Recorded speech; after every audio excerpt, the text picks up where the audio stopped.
अस्सलाम वालेकुम सामीन मोहतरम, हिंदुओं में एक ख़ानदान हुसैनी बरहमन भी कहलाता है, जिनका कहना है कि उनके आबाओ अजदाद हिंदुस्तान से जाकर मैदान करबला में इमाम हुसैन इब्ने अली के शाना बशाना लश्कर यजीद से लड़े और जाँ बहक हुए। उर्दू शायन की इस वीडियो में आज हम आपके सामने हुसैनी बरहमनों का मुख्तसर तारुफ पेश करेंगे। वीडियो को मुकम्मल देखिए। अगर वीडियो अच्छी लगे तो इसे लाइक और शेयर ज़रूर करें, और अगर आप इस वीडियो के बारे में अपनी राय का इजहार करना चाहते हैं तो कमेंट बॉक्स का इस्तेमाल कीजिए।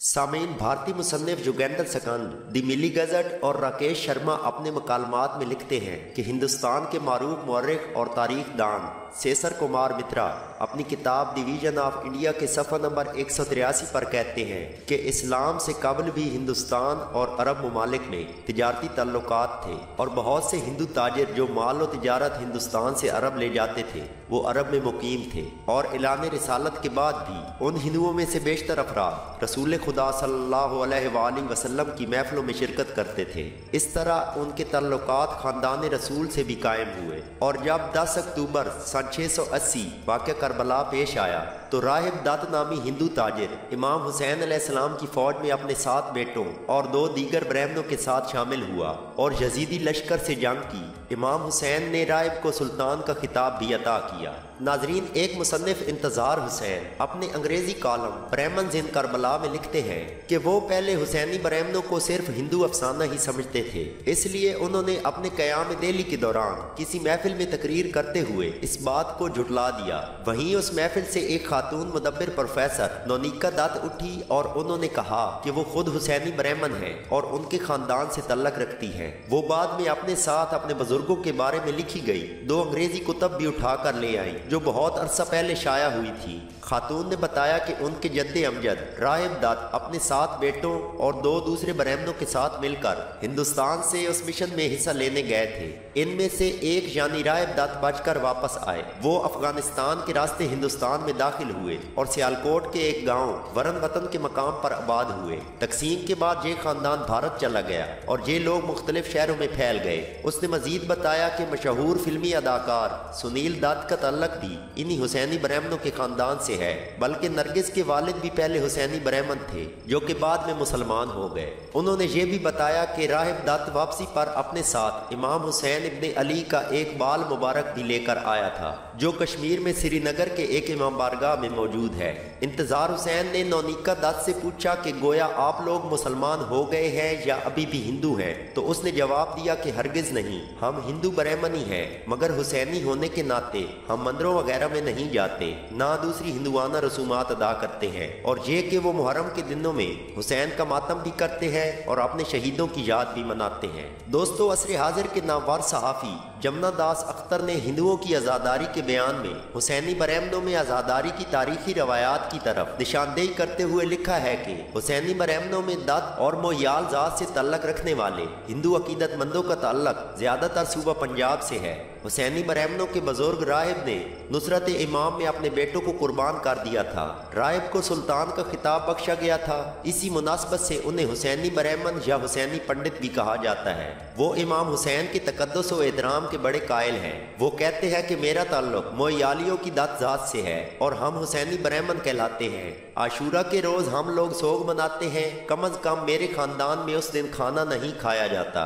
श्रीनगर के इमाम बारगाह में हजरत इमाम हुसैन अलैहिस्सलाम का मुँह मुबारक मौजूद है। एक हुसैनी ब्राह्मण उसे 100 साल कबल काबल के इमाम बारगाह से उठाकर श्रीनगर के इमाम बारगाह में ले आया था। नाजरीन, भारतीय अखबार टाइम्स ऑफ इंडिया अपनी अशात 21 जनवरी 2008 को हुसैनी ब्राह्मण के उन्वान से लिखता है कि मुहर्रम के अय्याम हिंदुस्तान में बड़ी अकीदत से मनाए जाते हैं, खसूसन राजस्थान, पंजाब और मध्य प्रदेश के, जहाँ पर हुसैनी ब्राह्मणों के कई खानदान और उनके मानने वाले आबाद हैं। ये लोग दत्त भी कहलाते हैं। उन लोगों का अकीदा है कि उनके बुजुर्ग राहिब और उनके बेटों ने 10 अक्टूबर 680 ईस्वी में करबला के मैदान में हुसैनी फौज के साथ मिलकर यजीदी लश्कर से سے جنگ کی। یہ لوگ عاشورہ کے روز واقع کربلا کا نقشہ کھینچتے ہیں۔ ان کی عورتوں اور بچوں نے بینر اٹھا رکھے ہوتے ہیں جن پر امام حسین اور راہب کی یاد میں کلامات درج ہوتے ہیں۔ یہ بلند آواز میں یزیدی ظلم کے خلاف نعرے لگاتے ہیں، ماتم بھی کرتے ہیں، بلیڈ سے اپنا سینہ اور زنجیروں سے کمر کو بھی زخمی کرتے ہیں اور نظر نیاز بھی دیتے ہیں۔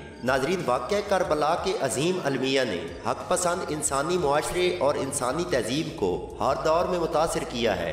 یہی سبب ہے کہ ہندوستانی معاشرہ میں محسن انسانیت سید الشہداء امام حسین علیہ السلام کی یاد نہ صرف مسلم معاشرہ کی تہذیبی و تاریخی روایت رہی ہے بلکہ غیر مسلم معاشرہ میں بھی انسانیت کے اس عظیم رہنما کی یاد بڑی عقیدت و احترام کے ساتھ عصر حاضر میں بھی قائم ہے۔ مشترکہ تہذیب کے گہوارہ ہندوستان میں ہندوؤں کی امام حسین سے غیر معمولی عقیدت کی تاریخ صدیوں پرانی ہے۔ ہندوستان کے سابق راجواڑوں میں بھی ہندو حضرات کے ہاں امام حسین علیہ السلام سے عقیدت اور عزاداری کی تاریخی روایات ملتی ہیں، جس میں راجستھان، گوالیار، مدھیہ پردیش اور آندھرا پردیش قابل ذکر ہیں۔ ناظرین، جھانسی کی رانی لکشمی بائی کو امام حسین علیہ السلام سے غیر معمولی عقیدت تھی۔ پروفیسر رفیع شبنم نے اپنی کتاب ہندوستان میں شیعت اور عزاداری میں جھانسی کی رانی کے تعلق سے لکھا ہے کہ وہ یوم عاشورہ بڑے خلوص و عقیدت کے ساتھ مجلس عزا برپا کرتی تھی۔ مہارانی لکشمی بائی کی قائم کردہ مجلس اب تک جھانسی پولیس کوتوالی میں منعقد کی جاتی ہے،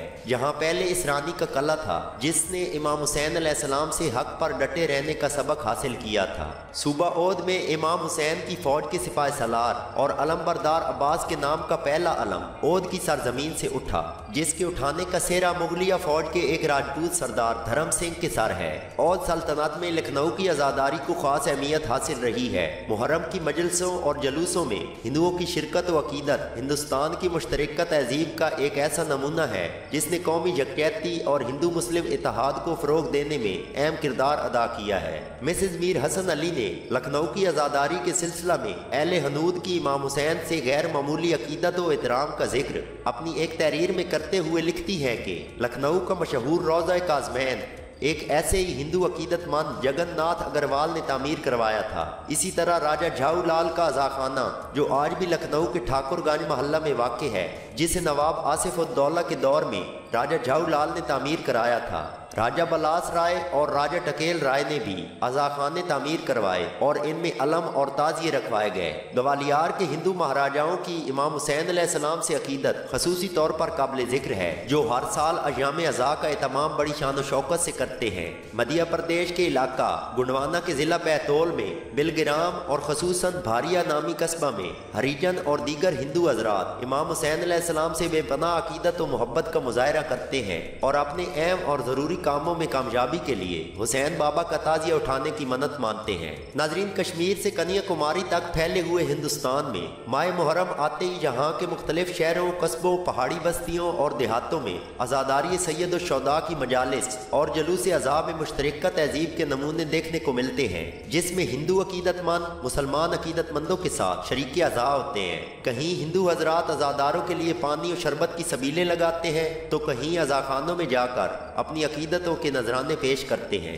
اکثر دیکھا گیا کہ عقیدت مند ہندو خواتین اپنے بچوں کو علم اور تازیوں کے نیچے سے نکال کر حسین بابا کی امان میں دیتی ہیں۔ آندھرا پردیش کے لاجباڑی ذات سے تعلق رکھنے والے اپنے منفرد انداز میں تیلگو زبان میں دردناک لہجہ میں پرسوز المیہ کلام پڑھ کر کربلا کے شہیدوں کو اپنی عقیدت پیش کرتے ہیں۔ اسی طرح راجستھان کے بعض ہندو ذات کے لوگ کربلا کی جنگ کا منظرنامہ پیش کرتے ہیں اور ان کی عورتیں اپنے گاؤں کے باہر ایک جلوس کی شکل میں روتی ہوئی نکلتی ہیں۔ یہ عورتیں اپنی مقامی زبان میں یزیدی ظلم پر اسے کوستی ہیں اور اپنے رنج و غم کا اظہار اپنے بہنوں کے ساتھ کرتی ہیں۔ راجستھان میں ہندوؤں کی عزاداری کا اندازہ اس حقیقت سے لگایا جا سکتا ہے کہ مہاراجے جو ہندو سوراج کے لقب سے جانے جاتے تھے، شب عاشور سر اور پاؤں کو برہنہ کر کے نکلتے تھے اور تازیہ پر نقدی چڑھایا کرتے تھے۔ ناظرین، پریم چند کا مشہور ڈرامہ کربلا حق و باطل سے پردہ اٹھاتا ہے۔ اسی طرح اردو ادب میں ایسے ہندو شاعروں کی تعداد کچھ کم نہیں جنہوں نے اپنی مارکہ الآراء منظوم تخلیقات سے مارکہ کربلا سے انسانیت کے اعلیٰ کرداروں کی کوشش چینی کی ہے۔